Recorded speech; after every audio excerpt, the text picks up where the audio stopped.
નમસ્કાર, આપ જોઈ રહ્યા છો મંતવ્ય ન્યૂઝ અને હું છું આપની સાથે લખમાં। દેશમાં તમામ ચૂંટણીઓ અલગ અલગ સમયે થાય છે। લોકસભા, વિધાનસભા અને સ્થાનિક સ્વરાજની ચૂંટણીઓ એમના સમય મર્યાદામાં થતી હોય છે, જેના કારણે તેના પાછળ સમય, નાણાં, સંસાધનો, મજૂરી બહુ ખર્ચ થાય છે। ત્યારે મોદી કેબિનેટમાં વન નેશન વન ઇલેક્શનનો પ્રસ્તાવ મૂકવામાં આવ્યો અને કેબિનેટે તેને મંજૂરી પણ આપી દીધી છે। પણ મોટો સવાલ અહીં એ થાય છે કે શિયાળામાં બિલ રજૂ થશે ત્યારે વિરોધ પક્ષ કોઈ ડખો ન કરે। વડાપ્રધાનના ડ્રીમ પ્રોજેક્ટોમાંનો એક આ વન નેશન વન ઇલેક્શન છે, જેમાં રામનાથ કોવિંદની અધ્યક્ષતામાં 8 સભ્યોએ રિપોર્ટ બનાવ્યો હતો, જેમાં 7 દેશોની ચૂંટણીઓનો અભ્યાસ કરવામાં આવ્યો હતો। વન નેશન વન ઇલેક્શનના કારણે અનેક ફાયદાઓ થશે, પણ જે તે વસ્તુના બે પાસા હોય છે।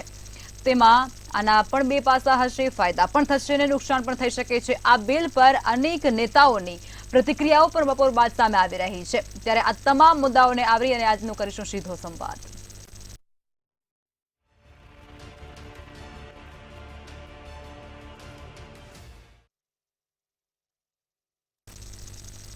તો ચર્ચાની શરૂઆત કરશું, જેમાં પ્રફુલભાઈ ત્રિવેદી મંતવ્ય ન્યૂઝના એસોસિએટ એડિટર આપણી સાથે જોડાઈ ચૂક્યા છે। સાથે જ નિલેશભાઈ સોલંકી ભારતીય જનતા પાર્ટીમાંથી જોડાયા છે અને અશોકભાઈ પંજાબી જોડાયા છે કોંગ્રેસમાંથી। પહેલા તો તમામ મહાનુભાવોનું સ્વાગત છે। પ્રફુલભાઈ, શરૂઆત તમારાથી જ કરીશું કે વન નેશન વન ઇલેક્શન જે આજે કેબિનેટની અંદર રજૂ થઈ ચૂક્યું છે, પસાર થઈ ચૂક્યું છે અને તેને મંજૂરી પણ મળી ચૂકી છે, પરંતુ હવે સમસ્યા અહીં એ થશે કે શિયાળુ સત્રની અંદર હજુ કોઈ ડખો ન થાય। ભારતીય જનતા પાર્ટીની જે કેન્દ્રની સરકાર છે, આમ તો એનડીએ સરકાર કહેવાય, પરંતુ એને છે ને બધું એક જ સરખું હોવું જોઈએ એની એક માનસિકતા છે। તમે જુઓ કે જ્યારે એ લોકો જીએસટી લાવ્યા ત્યારે વન નેશન વન ટેક્સ લાવ્યા, પછી આ જે યુસીસી છે, યુનિફોર્મ સિવિલ કોડ, એમાં પણ બધાને એક સરખા કાયદા લાગુ પડે એવું ઈચ્છે છે।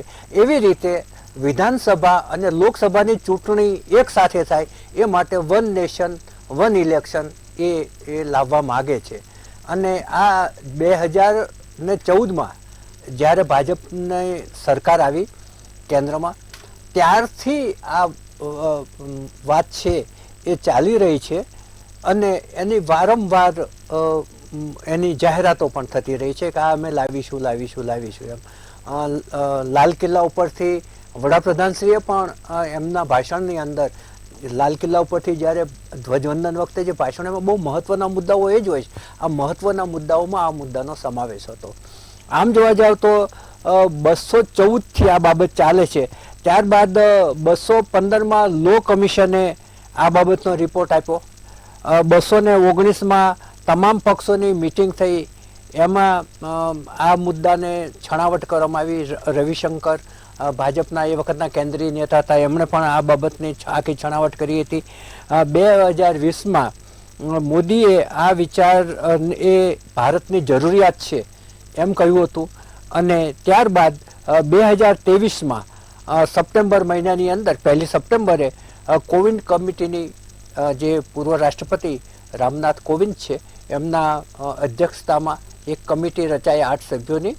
એમણે રિપોર્ટ રાષ્ટ્રપતિ દ્રૌપદી મુર્મુને અર્પણ કર્યો અને એમણે કેબિનેટમાં મૂક્યો। આજે મોદી કેબિનેટની અંદર એ પસાર થયો।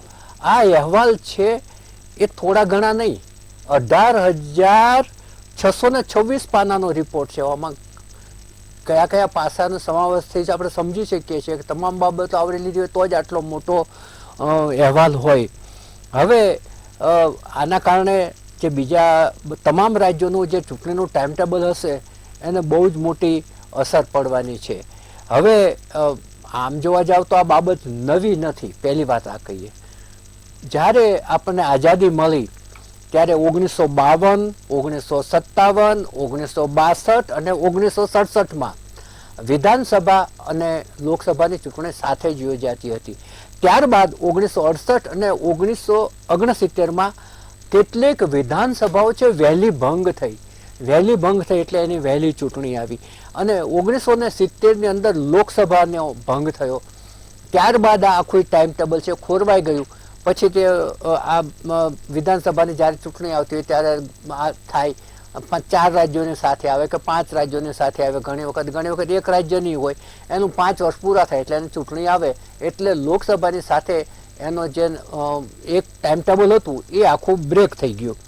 હવે આ અંગે આ જે કમિટી હતી એ રામનાથ કોવિંદની, એમને લગભગ 62 જે પક્ષો છે, રાજકીય પક્ષો, એને પૃચ્છા કરી હતી. એમાંથી 47નો સંપર્ક કર્યો.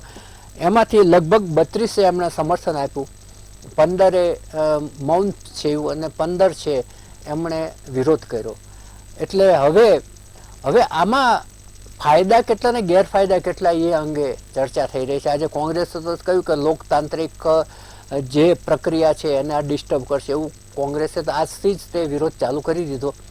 હવે આમાં ફાયદા જે ગણાવવામાં આવી રહ્યા છે એ એક ફાયદો એ કે વારંવાર ચૂંટણી યોજાવાથી જે કરોડો રૂપિયાનો ખર્ચ થાય છે ને એમાં બચત થઈ શકશે.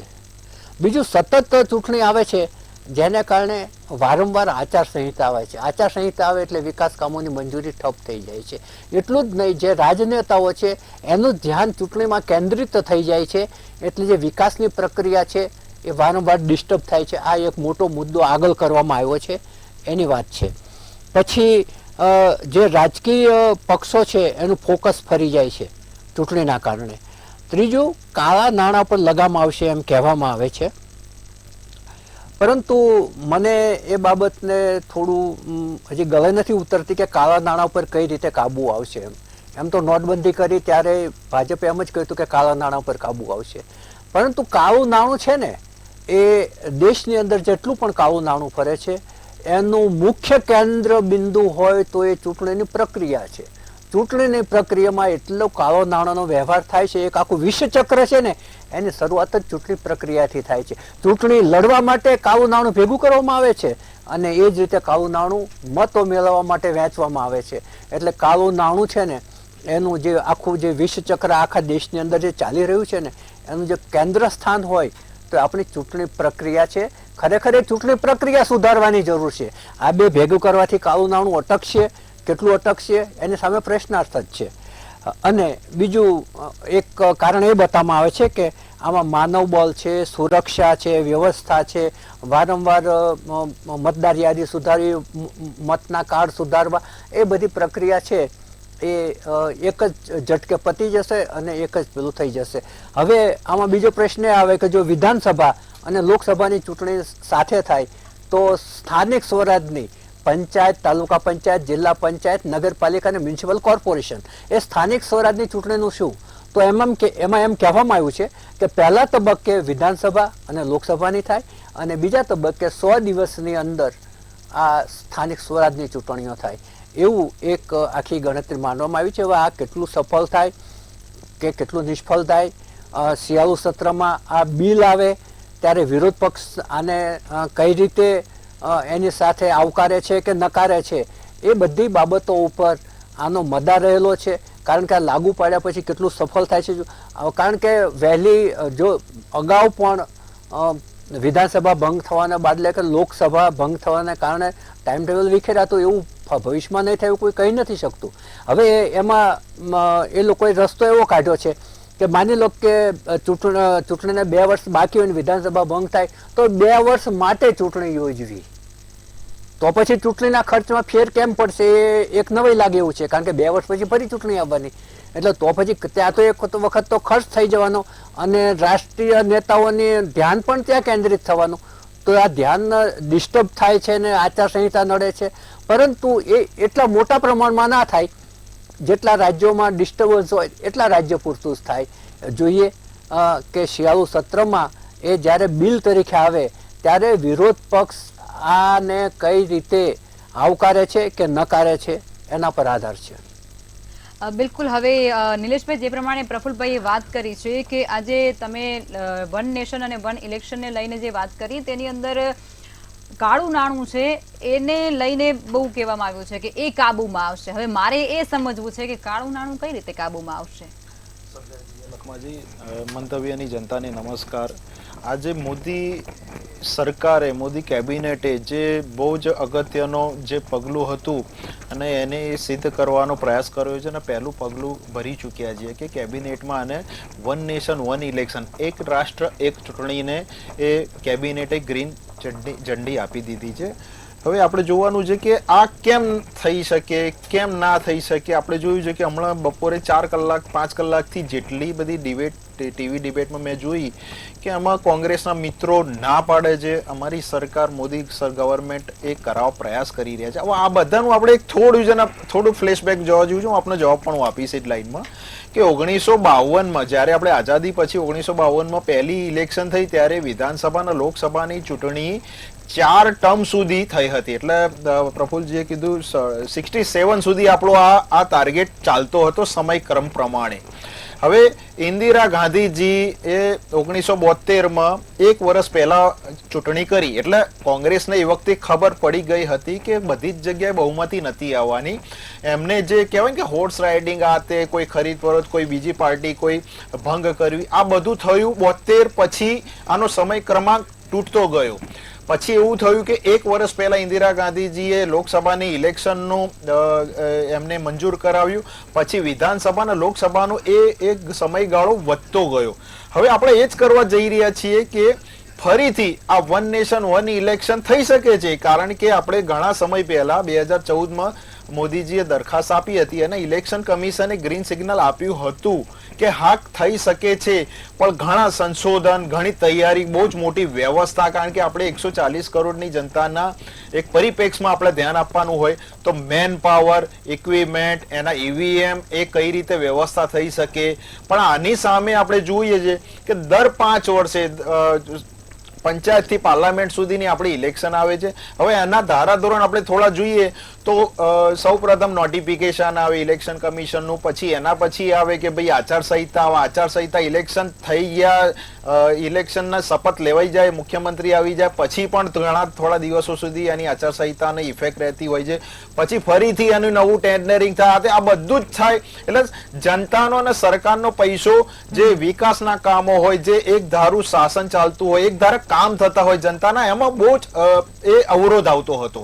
હવે આપણે જોઈએ કે એક ઇલેક્શન, આજે ઇલેક્શનનો ખર્ચો દિવસે દિવસે આપણે કદાચ જોઈએ તો આઝાદી પહેલા કે આઝાદી પછીના સમયગાળાનો જે ઇકોનોમી ખર્ચો અને આજના ઇકોનોમી ખર્ચોમાં ધીમે ધીમે વધતો જાય છે. નિલેશભાઈ, લખમાં એમ કે છે કે તમે એમાં કાળું નાણું કઈ રીતે અટકાવશો ખર્ચામાં? આપને કહું કે એક જ સમયે એક જ જગ્યાએ રાષ્ટ્રના નાણાં, જે સરકારના પૈસા, જનતાના પૈસા ઇલેક્શન કમિશન વ્યવસ્થા રૂપે એક જ સમયે વાપરે તો જ્યાં ખરીદ ફોરત થતી હતી આપણે જોયું હતું કે ઘણી જગ્યાએ કોઈ કેશ આટલી પકડાઈ, અહીંયા આટલા કરોડો પકડાય, આ પકડાઈ ગયા, તો એનાથી એ સિસ્ટમ કંટ્રોલમાં આવશે.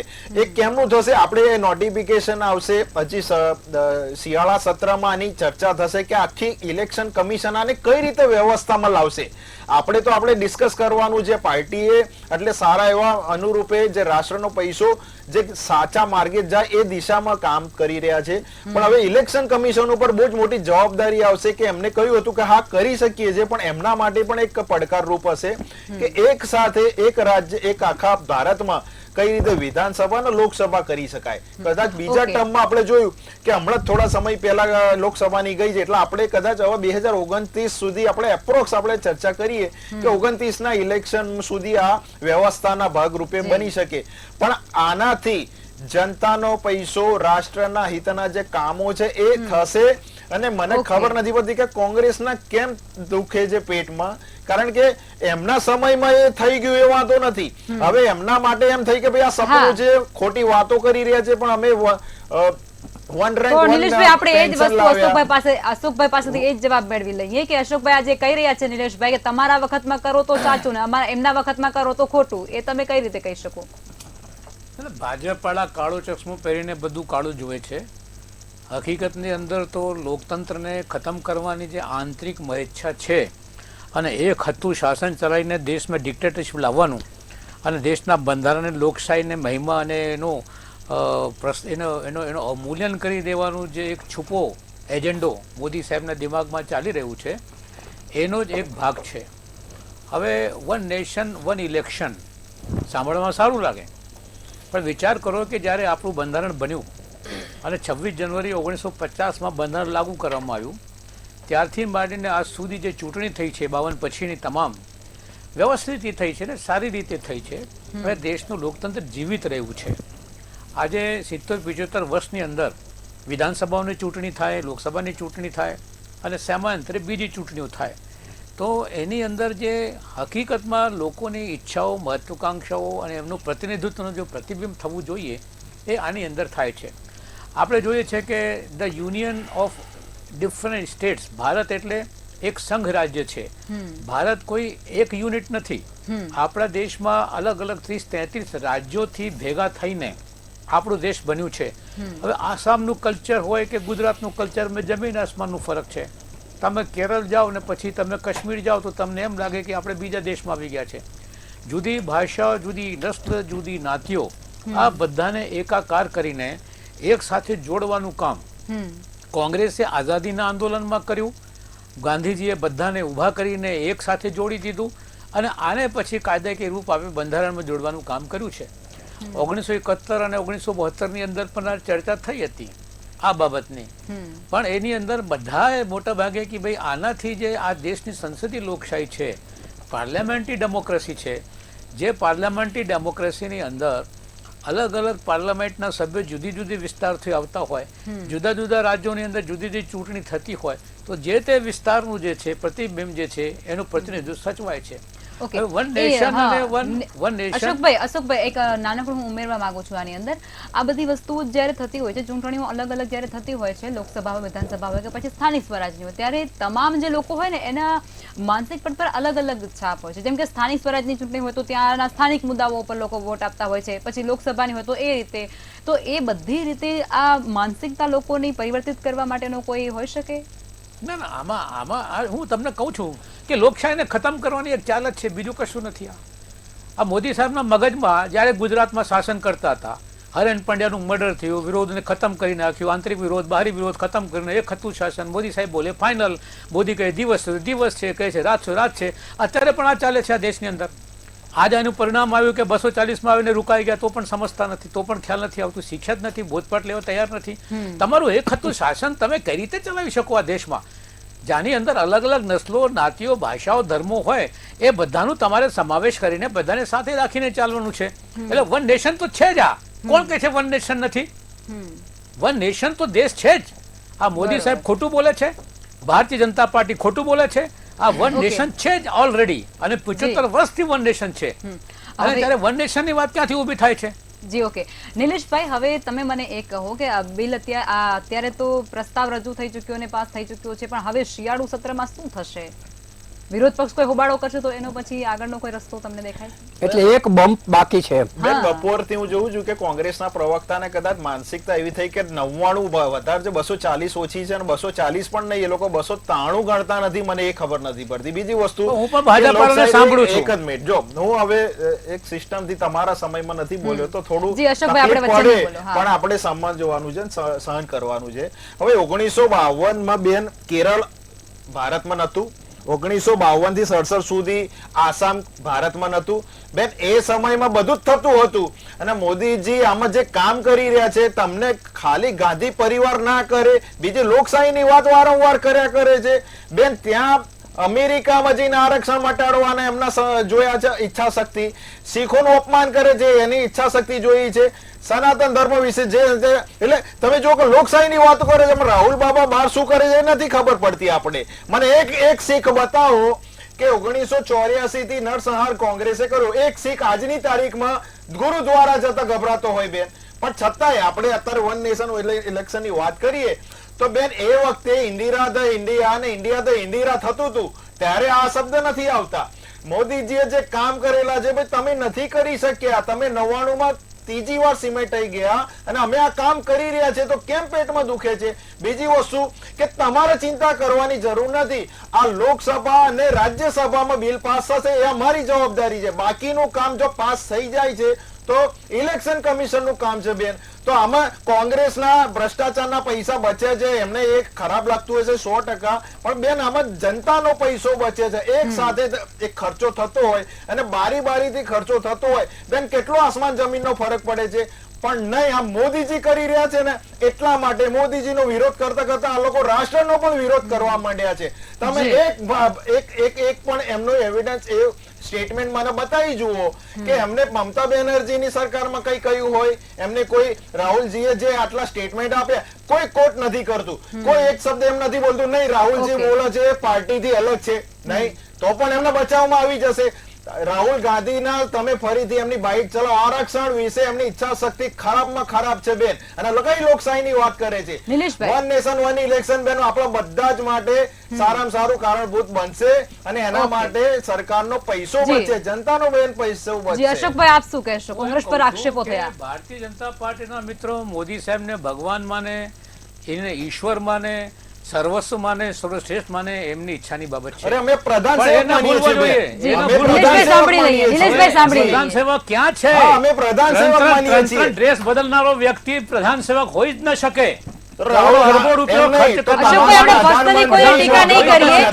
આજે કરોડો અરબો પાછળ ખર્ચ થાય છે. મોદી સાહેબ પ્રધાનમંત્રી કપડા નતા પહેરતા. મોંઘવારી આપણે પર્સનલી ટીકા ટિપ્પણી નહીં કરીએ, કોઈના ઉપર પર્સનલી ટીકા ટિપ્પણી નહીં કરીએ. અશોકભાઈ અને નિલેશભાઈ બંનેને વિનંતી કરું છું. નિલેશભાઈ અને નિલેશભાઈ અશોકભાઈ બંનેને કહું છું. તમે શિસ્ત શીખો થોડું. તમે કપડા ઉપર લાવજો. તમે કેમ શરમ આવી જોઈએ. તમે તમને શરમ આવી જોઈએ. 4 વાર બે તમે પ્રધાનમંત્રીને કઈ રીતે કોટ કરી શકો? દેશને બરબાદ કરી શકો. બરબાદ કરો છો તમે. એ જોઈ રહ્યા છે. એ જોઈ રહ્યા છે કે રાહુલ ગાંધીજી ફોરેનમાં બેસીને ભારતનો વિરોધ કરી રહ્યા છે. નિલેશભાઈ તકલીફ પડી મને બતાવો કે ભ્રષ્ટાચાર વધી રહ્યું છે. અશોકભાઈ મુખ્યમંત્રી કબૂલ કરે. અશોકભાઈ વિષય ઉપર આવીએ. નિલેશભાઈ પ્લીઝ હવે ડિબેટ ચાલવા દઈએ. નિલેશભાઈ ડિબેટ ચાલવા દઈએ. અશોકભાઈ હવે વિષય ઉપર આવી જઈએ. હવે વચ્ચે હવે મારી વાત મને પૂરી શરમ આવી જોઈએ.